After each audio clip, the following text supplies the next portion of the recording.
Est-ce que c'est compliqué des fois de convaincre quand on a un conseil d'administration, quand on a des actionnaires, etc.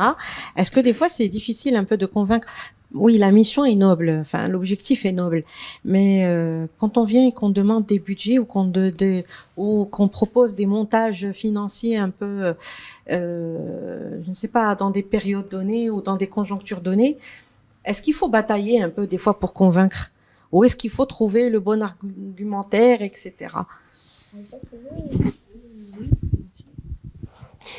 Batailler, non. Pourquoi? Et surtout pour des entreprises qui ont goûté aux fruits de tous ces efforts-là. Quand on goûte aux fruits, en fait, c'est une approche qui met en exergue le volet long-termiste. Ça veut dire, c'est vraiment quand on parle de ce genre de pratique, on n'est pas dans le profit court-termiste. Tout à fait. Et quand on a compris ça, et qu'on a mis sur la table une équation qui nous rapporte de l'argent, du profit, de la pérennisation, comme vous avez dit, automatiquement, on a l'adhésion de top management. Ça veut dire, comme vous l'avez dit tout à l'heure, en fait, au top management, il faut parler comme on parle avec des enfants. Ça veut dire, il faut donner des choses très claires, factuelles, ça, en fait, d'une manière précise. C'est comme ça qu'on peut les convaincre, pas avec des théories et quelque chose qui, aujourd'hui, quand je dis, j'améliore mes process, je gagne en économie énergétique, j'intègre l'énergie renouvelable, je baisse la facture énergétique. Parce qu'on est en je train suis dans le recyclable. Exact. Ça veut dire aujourd'hui, il y a une rentabilité. Ça veut dire parce qu'il y a une vraie maîtrise de coût et il y a une vraie maîtrise de risque. Vous avez parlé du risque de pérennité. Et vous avez dit comment on peut expliquer ça d'une manière simple. Moi, je dis à ma fille, parce que il y a beaucoup de mirroring dans tout ce que vous dites. Nous aussi, on a l'action Natim Nourti. Natim Nourti, c'est nous, les collaborateurs, on fait des actions sociales. Moi, quand je pars faire ce genre d'action sociale, je pars avec mes petits-enfants. Alors, comment on explique ça d'une manière très simple? Je dis à mes enfants, vous savez, dans 5 ou 10 ans, vous risquez de ne plus manger le chocolat. Vous savez qu'est-ce que ça veut dire? Ah bon, pourquoi je ne vais plus manger du chocolat? Parce que pour manger du chocolat, il faut vraiment prendre soin du cacao. Et le cacao, c'est des gens qui s'occupent d'eux d'une manière, dans des coins très exilés. Et donc, la pérennité du business, elle dépend toujours des ressources non renouvelables. Il faut les utiliser d'une manière rationnée. Et c'est comme ça qu'on arrive réellement à convaincre le top management. Parce que quand on dit, voilà, on a une solution qui va permettre la pérennisation du business, qui va apporter une maîtrise de coût, qui va apporter la paix sociale, qui va nourrir des relations de confiance avec les différentes parties prenantes. Et donc, aujourd'hui, tout le monde est gagnant. Mais il faut justement ne pas être dans cette approche de profit court-termiste. Profit court-termiste, risque RSE, fin de l'activité. Et je pense avec tout ce contexte et ce monde qui est en pleine mutation, je ne pense pas que le court-termiste est la bonne solution. Et donc, voilà, d'une manière très simple. C'est difficile de convaincre les administrateurs, on est d'accord. Après, effectivement, je rejoins parfaitement ce que vous avez dit. Moi, je pense que aujourd'hui, un administrateur, c'est un investisseur qui a besoin de voir effectivement qu'est-ce que ce genre d'action et ce budget, qu'est-ce qu'il peut donner. Encore une fois, les administrateurs, et tout dépend de la maturité des entreprises, hein. Bon, après, tout dépend de la maturité des entreprises. Les administrateurs dans une entreprise qui a atteint un certain niveau comprennent très bien que toute stratégie doit être à long terme. Une stratégie à court terme aujourd'hui ne doit plus exister, à mon avis. Parce que, in fine, c'est comme quelqu'un qui travaille à la tâche, hein. On travaille on travaille aujourd'hui, on ne sait pas ce qui va se passer demain. Donc aujourd'hui, moi je pense que tout dépend de la maturité des entreprises. Et aujourd'hui, ce genre de forum est une bonne occasion effectivement pour sensibiliser, to raise awareness, hein. C'est vraiment la sensibilisation qu'on doit faire pour que cette thématique de la RSE doit être une thématique qui est aussi importante que les autres sujets de l'entreprise. Voilà. Je parlerai même, monsieur parle de sensibilisation, moi je parle de pédagogie aussi. Et depuis 10 ans, certes les choses ont évolué, mais je fais toujours autant de pédagogie qu'il y a 10 ans. Peut-être pas sur les mêmes sujets, peut-être pas de la même manière. Sur les questions du top management, selon la maturité de l'entreprise et selon comment je perçois l'entreprise, j'ai des stratégies de manipulation différentes. Alors, soit On va souligner manipulation. Non, mais tout le monde rigole, donc tout le monde a bien entendu le deuxième degré. Ne gardez pas seulement cet extrait, faites-le diffuser de partout. Hein. Mais ce que je veux dire, c'est que vous allez avoir un top management qui va vouloir avoir cet impact social, qui va être convaincu de cet impact social, et donc on va mettre en avant l'opportunité de la durabilité, et le top management va accrocher à ça. Sincèrement, s'il n'est pas sensible, je préconise beaucoup une démarche où j'expose les risques. En disant, voilà ce que d'autres entreprises du même secteur que vous, ailleurs, ont traversé. Et c'est pas grave de le faire de cette manière. Si on arrive à nos fins, qui sont, quand on parle de RSE, quelque part, il y a toujours un côté, je le mets entre guillemets cette fois, militant, où on doit convaincre plus qu'une autre fonction, j'ai le sentiment. C'est souvent plus compliqué.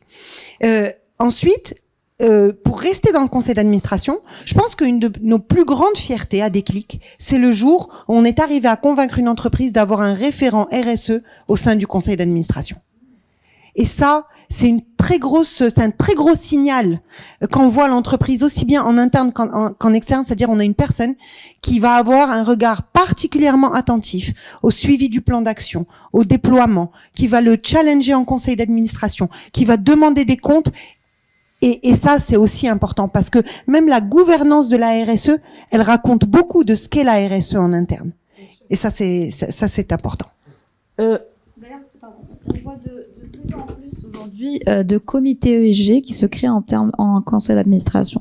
Et ça, c'est effectivement un signal fort de ces entreprises pour montrer l'intérêt et surtout, alors au-delà de la gouvernance, mais le suivi. Parce que quand on crée un comité ESG au sein d'un conseil d'administration, c'est automatiquement pour suivre les actions et les KPIs qui en découlent de la RSE. Et donc, je pense que ça, c'est aussi un très grand signal fort des entreprises qui instaurent ce type de comité.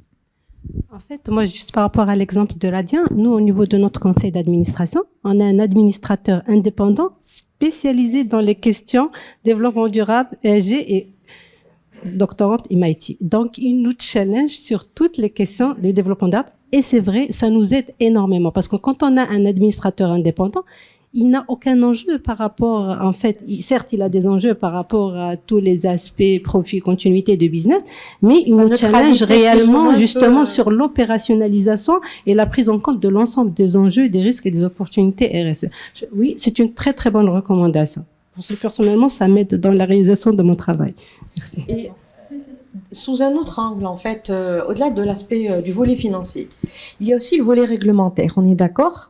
Et donc, je pense on est tous d'accord qu'il y a un équilibre quand même qui doit être trouvé, qui doit être installé entre exigences réglementaires d'une part et attentes locales en matière de RSE. Comment est-ce qu'on jongle un peu à ce niveau-là? Comment est-ce qu'on peut s'assurer d'être bon dans cette équation? Je pense que déjà au niveau, quand c'est réglementaire, vous n'avez pas le choix. Quand la circulaire de la MMC est sortie en 2019, les entreprises qui n'étaient pas engagées dans la RSE, même pas la course, l'aberration des premiers rapports des entreprises. Sincèrement, il y avait des choses assez drôles. Il faut pas aller chercher à ressortir ces histoires-là parce que c'était un peu scandaleux. Mais en même temps, on demandait aux entreprises de rendre compte de quelque chose qu'elles n'avaient pas.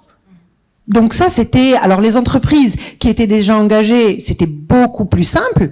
Et il faut aussi mesurer la complexité des fonctions des 3 personnes qui sont autour de cette table et qui doivent...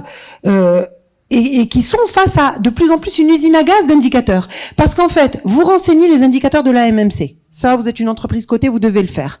Puis ensuite, vous avez votre client commettant qui est à l'autre bout du monde, qui lui-même vous envoie sa liste d'indicateurs auxquels vous devez rendre compte. D'accord? Et du coup, la fonction du directeur RSE, c'est de remplir des tableaux Excel. Alors que c'est pas ça, sa fonction. L'immeuble brûle? Non, ça va? C'est cool. Donc vous avez cette Emmanuel Faber, l'ex-PDG d'Danone, il dit l'alphabet soupe.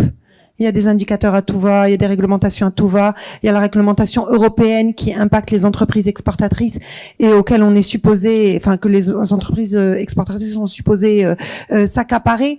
Et donc quelque part, ce côté, comment dire, humain de la RSE, ou en tout cas terre à terre pragmatique, il faut faire attention de ne pas le perdre, parce que l'indicateur ne dit pas tout. L'indicateur ne dit pas tout. On a vu, par exemple, en France, le scandale Orpea, cette entreprise gestionnaire d'EHPAD, qui était best in class dans les rankings. Okay, et qui finalement, c'était de la poudre aux yeux. Et aussi aujourd'hui, on a la bourse de Casablanca. Je ne sais pas si vous le savez, mais aujourd'hui, les entreprises qui sont à la bourse de Casablanca, leur notation ESG, elle est publique. Vous tapez le nom de l'entreprise et vous avez sa performance sur le volet social, sa performance sur le volet sociétal. Donc quelque part, c'est difficile pour une entreprise, en tout bon sens, d'ignorer tous ces signaux.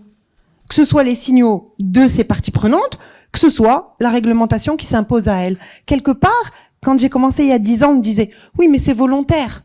Ah oui, c'est volontaire. 10 ans plus tard, regardez le nombre de pressions, dans le métier on dit pression, de parties prenantes, des marchés financiers, des investisseurs, des consommateurs, qui viennent un peu, j'aime pas utiliser ce mot contraindre, mais... Quadriller, on va dire. Voilà, cadrer la RSE de l'entreprise. Je pense qu'on a pris beaucoup de retard au niveau de la réglementation, parce que bon, la circulaire de la MMC date de 2019, effectivement. On aurait pu le faire bien avant, mais au moins ça met un cadre pour les sociétés cotées en bourse. Hein. Ouais. Après, il faut pas, je pense, il faut pas qu'on soit lié à une réglementation si on est convaincu des actions RSE. Hein. C'est-à-dire pas parce que c'est obligatoire, il faut le faire, que les entreprises vont le faire. Hein. Donc, encore une fois, c'est un mindset. Et c'est une culture qu'il faut instaurer en interne. C'est vraiment ça. Hein. Parce que bon, tic de box pour le faire, bon, on est en bourse effectivement, et on a des indicateurs, on a les reportings, on a le score aussi, et tout ça, mais on le fait parce qu'on est convaincu qu'il faut le faire. Hein. Mais il y a des obligations réglementaires qui ont quand même ouvert pas mal d'opportunités. Oui. Hein. On parle de compétitivité. Il y a des nouveautés réglementaires qui ont créé des opportunités pour ces entreprises. Mais ne serait-ce qu'un effort de transparence. Je veux dire, c'est un formidable effort de transparence. Et en plus, la MMC, quand elle sort la circulaire 319, déjà tous les indicateurs au niveau social, c'est demandé qu'ils soient genrés. C'est quand même extraordinaire. Combien de jours de grève? Combien de partenaires sociaux? Combien de femmes dans le top management? Ça vous apprend énormément de choses sur la vie de l'entreprise.